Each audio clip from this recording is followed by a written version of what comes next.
Jaune and Sienna Khan, seemingly a bit of a mismatched pair at first glance, what with Sienna being the former leader of the White Fang, known for her strength and ferocity, and Jaune being a newly licensed huntsman with just a little over 2 years of formal training. Because, remember, he didn't have any before attending Beacon Academy. He had to fake his transcripts to get in, which I still wonder if he has told or will tell anyone that he's currently traveling with about that. Because as far as we know, it was only Pyrrha and Carden who knew about it. But that's a different topic entirely. At first glance, Sienna and Jaune seem to have quite the gap in experience between the two, but once considering their abilities, they are quite contradictory, leveling the playing field between them, and making for quite the interesting match in the next exhibition match of the Phoenix Festival tournament. These two will be facing off 1v1 using Amity Coliseum as the stage, fighting to a full aura break. I'll analyze their weapons, their semblances, and their fighting styles to determine who I think would be the victor, but ultimately the winner will be determined by all of you through voting. This time, the voting will take place through the same method that will be in the Phoenix Festival tournament itself. Use the top link in the description below, go to a Google form where you can vote on who you think would win between Sienna and Jaune, and give a reason as to why, whether it's weapon advantage, semblance advantage, overall experience, etc. But a reason does have to be given just to prevent the results from being swayed by people picking favorites, at least as much as possible. Make sure you also leave your thoughts down in the comments below, as when you use the form, the results will only be visible to me until I present them on the channel, so to create discussion, make sure you also put your thoughts down below. Now, before we start discussing today's match, we need to discuss our previous match between Clover, Ebby, and Winter Schnee. In that video, I said that Winter Schnee would end up being the victor, not necessarily because of her summoning, though she does have a much more versatile semblance with her glyphs having the same abilities as Weiss and different summons, in particular the Baby Nevermore Swarm, allowing, a good distraction and also a bit harder to keep up with than other summons we've seen. But Clover would be able to combat this with his good luck, prevent Winter from summoning. Ultimately, it would come down to weapon advantage, I'd think, between Winter and Clover. Her weapons, her dual swords, are more geared towards dealing damage rather than Clover's fishing rod. Clover is more used to the support role. Even though he is the leader of the Aesops, I think that his weapon is more geared for support rather than compared to Winter's, which seems a lot more combative in nature. So Winter would just be able to deal more damage, even though Clover is more experienced, being a huntsman for longer, etc. I thought that Winter would come out the victor. In the comments below that video, there was almost as many people vying for Clover as there were for Winter. A lot of people said that Winter's advantage with her glyphs and the versatility that come with it would just outmatch Clover's experience. But a lot of people were also pointing out that Clover held his own pretty well against Crow and Tyrion. He did hold his own briefly, but we did see how that went, of course, being outmatched by Crow and Tyrion together. Still, he did display a high level of ability, both in hand-to-hand combat and using his fishing rod as much as possible, able to restrain Tyrion, etc. But overall, it was Winter that did end up being the victor. Both of these were highly skilled combatants, and I like seeing how close matches can get. And we'll see how things play out if they match up against one another in the tournament itself. But getting into today's combatants, starting with Sienna Khan, as she was the one we've seen the least of in the RWBY series, and some people may not be fully aware of what her abilities actually are. Now, we've seen Sienna fight a single time in the RWBY series, and that was during the Volume 6 Adam character short, where she, alongside Adam and Ilya, were raiding an SDC base, and we got to see her fighting style. And she, as a Bengal Tiger Faunus, is very ferocious in battle, especially when wielding her Cerberus whip. It's a chain whip that has 3 dust blades at the end of it, where she can fire them off and deal elemental damage. She's got fire, electricity, and ice in her weapon. I don't know if she has other elemental blades that she could attach to it and have other damage that she could deal, but those are the 3 that we saw. And in the world of RWBY, this is pretty unique, as most weapons are also a gun, but in this case, Sienna uses blades as projectiles. And it's interesting because these blades, she doesn't necessarily go around and pick them up after she fired them off. We saw during the fight that she was firing them off, and as she moved down different hallways, she had fewer blades with her. There were only 3 blades on the whip by the time she got to the last hallway. She used up the final blade, but by the end of the fight, the blades had been restocked. So Sienna does have more blades on her person, either in some pouch somewhere, so Even if she fires these off in this fight against Jaune, she can definitely re-equip them if given the chance. But this whip works in perfect conjunction with Sienna's semblance, which is the semblance of Grudge. It's a power augmentation style semblance, kinda similar to Yang and Adam's, though there are different limitations put on it. Sienna's power increases the more people around her have their aura depleted or broken. So, as more people get damaged around her, the stronger and more ferocious Sienna gets. Which is a bit of an offset, especially considering Jaune's semblance. Sienna is definitely more geared towards fighting against hordes of enemies, where she can constantly deal little bits of damage to them. And if she can, just hit with the Cerberus Whip, one little slash against 5 different opponents, it's going to increase her own power a lot more than if she just dealt or tried to deal 5 consecutive slashes against a single opponent. So that type of thing definitely makes Sienna a bit more not really geared towards 1v1. Same with Jaune, he's more geared with fighting in pairs so he can use his aura amp on other people, but still, Sienna is definitely a ferocious person to come up against. We saw in the Volume 6 Adam character short that with a single swipe of her whip, she was able to cut an Atlesian knight in 2, and also, was mowing through them along with Adam and Ilya, so she's definitely got a lot of skill. Those blades on the end of Cerberus Whip are definitely sharp, and she'll definitely put it to use in this fight.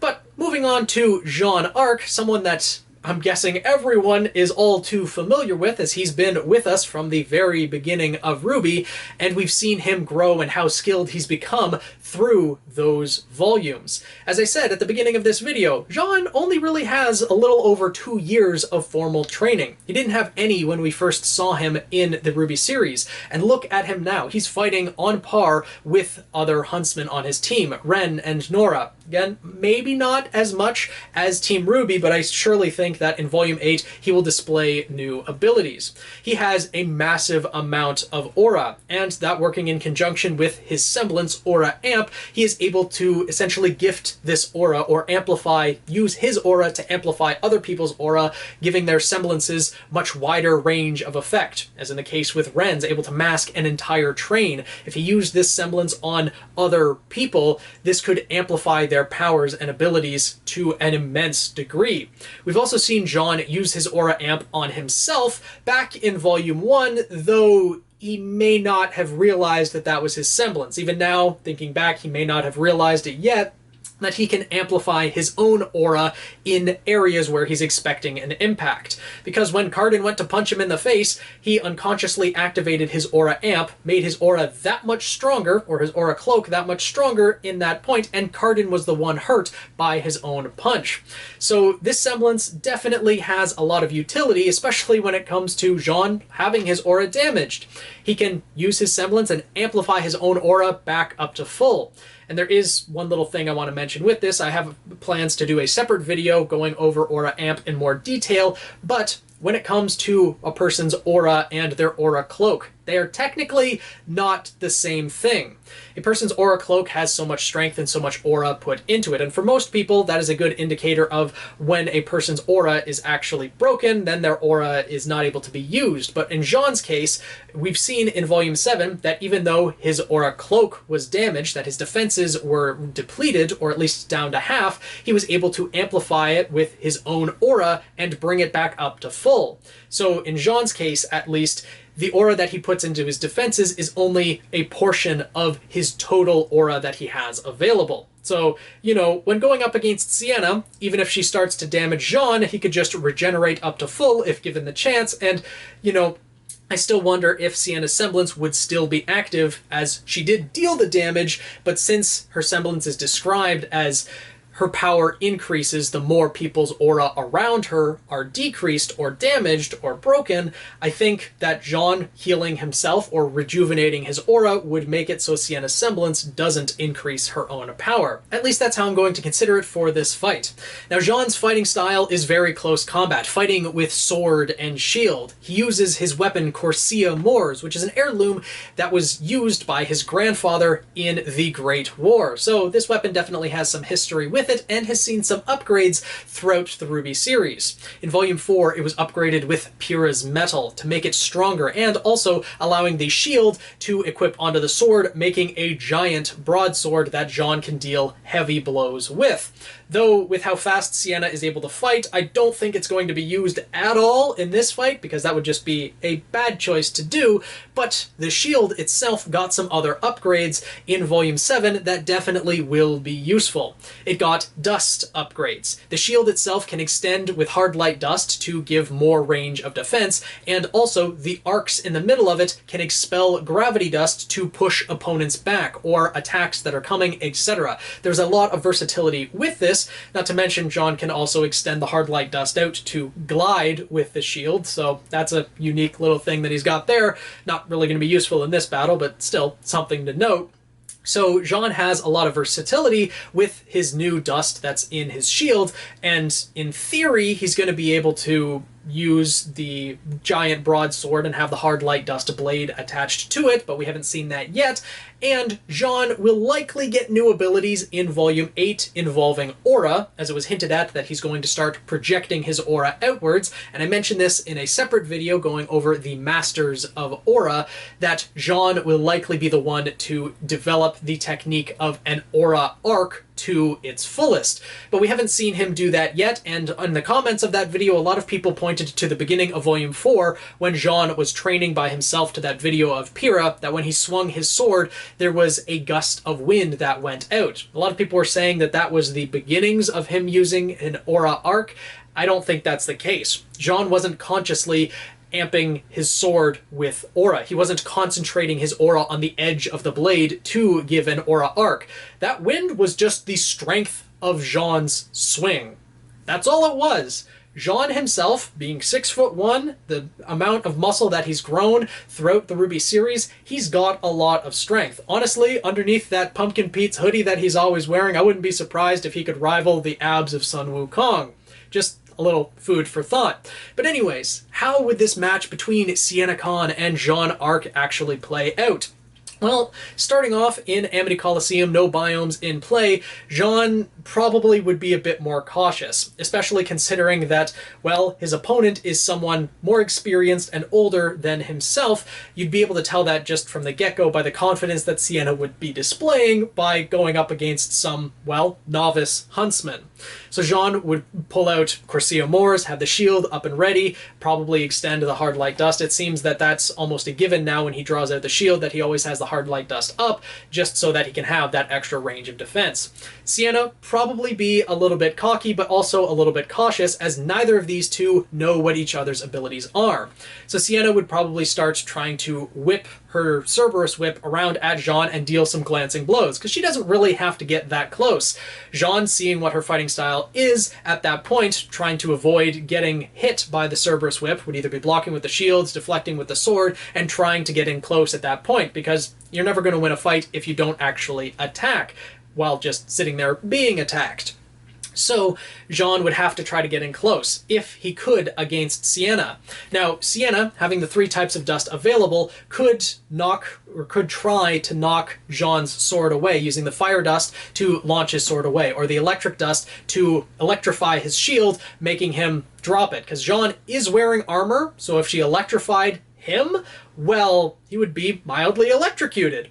And that could deal some pretty good damage that would amplify Sienna's own power, and similarly, she could use the ice to freeze the sword to his hand, or freeze it to the ground if she was able to knock it away. Using her vast experience over Jaune, she might be capable of doing this. But Jaune is also pretty experienced in battle, having fought numerous Grimm, having fought across 2 different kingdoms now, all the way from Vale to Mistral, and now in Atlas, fighting alongside some of the best huntsmen in Atlas. He's got a lot of experience of his own, even though he technically only has 2 years of training. I think he would be able to block and deflect a lot of the blades or attacks that Sienna has, and using his shield would be able to amplify his aura back up to full if Sienna was ever able to land any blows against him. Now, this would come down to just the speed of Sienna's attacks. That, I think, would be the key factor in this battle, rather than their semblances as a whole, because Sienna would constantly be trying to deal damage to amplify her own power, and Jaune would constantly be amplifying his own aura aura to, of course, heal himself to full, but in doing so also reduce Sienna's power, or at least put it back down to base level. So it would come down to how fast Sienna can attack to stop Jaune from recovering, and how fast she can get away from Jaune, because if she takes one of those hits from his blade, that is going to be a pretty hefty hit to her aura. She can't take too many of those before she would end up going down. Again, one other thing I want to mention, when Adam stabbed Sienna, her aura cloak wasn't active. The aura cloak is something that you consciously activate, and at that time, Sienna felt safe in her throne room among her brethren and didn't feel the need to activate her aura. And so Adam took the opportunity and just stabbed her before she could, and that's how it is. Adam doesn't have the ability to bypass aura, just wanted to put that out there. And no, this fight is not going to end up similar to that. Jaune's not just going to spear Sienna, so just want to avoid that because I know someone's going to comment it down below. Anyways, this is going to come down to the speed of Sienna's attacks versus the strength of Jaune's. With no biomes in play, I do see Sienna actually winning out over Jaune, but it's going to be incredibly close. This one I would honestly consider a draw because of the amount of aura that Jaune has. He may not actually be able to land a hit against Sienna because she is quick like a cat on her feet, so with him not being able to land a hit and Sienna, not really being able to land a decisive hit against Jaune, she only has so many blades in her Cerberus whip that it would just be quite difficult for her to actually win. And I'm not sure how much biomes would make a difference here. If either of them would choose an area to stay and hide in, like Jaune, if he did take quite a few hits, he could run into a forest biome or somewhere else where he could get away from Sienna and recover his aura. On the flip side though, if Sienna needed to restock her blades, she could easily do so as well, but still, I don't really think biomes are going to play that much of a factor. If Sienna is able to use the biomes to her advantage, though, and, for example, freeze Jaune to a tree or to a certain biome, or use the dust in some of the biomes to her advantage as well, with different blades of her Cerberus whip. She knows a little bit more about dust than I'm guessing Jaune does. This could be an interesting factor, and I would love to know what your guys' thoughts are in the comments below. One other thing I want to mention is that Sienna could use or try to use her whip to just simply restrain Jaune by wrapping it around him and keeping his arms pinned together. But Jaune could use the gravity dust in his shield to blast Sienna's whip away. Now, if Sienna was able to wrap the whip around Jaune's ankle and ragdoll him, then I definitely see her winning, and I would give the win to Sienna overall, just by the experience that she has being able to get around Jaune's techniques. But it would be a close fight, in my opinion at least. But overall, hopefully you guys enjoyed this video. Let me know what your thoughts are down in the comments below. Make sure to go to the link, the top link in the description, and vote on the Google form, as this is going to be a good trial run for the Phoenix Festival tournament itself. There's a couple more exhibition matches on the way, the next one being the last two major characters that I want to analyze in these fights. We're going to have Team Coffee have a little bit of infighting. We're going to have Coco Adele versus Velvet Scarlatina. Now, again, might seem to be a little bit of a mismatch considering the versatility that Velvet has, able to use any weapon and fighting style that she has a picture of, but Coco is incredibly strong.